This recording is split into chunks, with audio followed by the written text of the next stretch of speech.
ফিতনা পাবেন। পরিবারের দিকে তাকাবেন, দেখবেন পরিবারের বন্ধনগুলো আগের মতো নাই।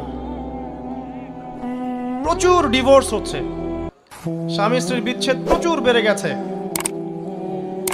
তারপরে সন্তান সন্ততি আমাদের পরিবারে যারা আছে দেখবেন এরা বেশিরভাগই দুনিয়াদার হয়ে গেছে, দিনের খুব একটা ফিকির নাই। বেশিরভাগ পরিবারের সদস্য দেখবেন নামাজ কালামের এখন ধার ধারছে না।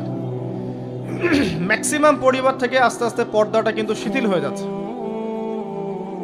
আপনি ব্যক্তি জীবনের দিকে তাকিয়ে দেখেন, গর্বের সাথে আমরা বলি না যে 90% মুসলিমের বাংলাদেশ, দেখবেন মেজরিটি সংখ্যক মুসলিম 5 ওয়াক্ত নামাজ জামাতে পড়ে না।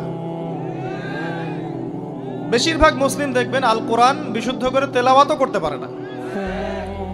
তো এরপরেও আমরা দাবি করি যে আমরা প্রকৃত মুসলিম, জান্নাত আমাদের জন্য অপেক্ষা করছে। আসলে বাস্তবতা এমন নয়। যারা কোরআন আমরা টুকটাক পড়তে জানি তাদের মধ্যে কত পার্সেন্ট কোরআনের অর্থ বোঝে, এই আল্লাহ পাকের কিতাব আমার হাতে আছে, এই কিতাবের অর্থ কতজন বোঝে এটা একটা চ্যালেঞ্জ।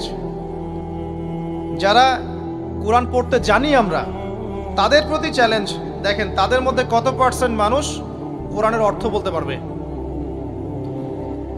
আর অর্থটা যে জানা জরুরি এই বিষয়টাও আমরা এখন জনগণকে বোঝাতে ব্যর্থ হচ্ছি। কোরআনের অর্থটা যে বোঝাটা জরুরি এটা বোঝাতেও ব্যর্থ হচ্ছি। কারণ আমরা সবাই প্রত্যেক হরফে 10 নেকি পেতে চাই। কোরআন তেলাওয়াত করলে প্রত্যেক হরফে 10 নেকি হবে, এই তো। এই কনসেপ্ট যখন আমার মাথায় ঢুকে গেছে আমি ওখানে নিজেকে থামিয়ে দিয়েছি।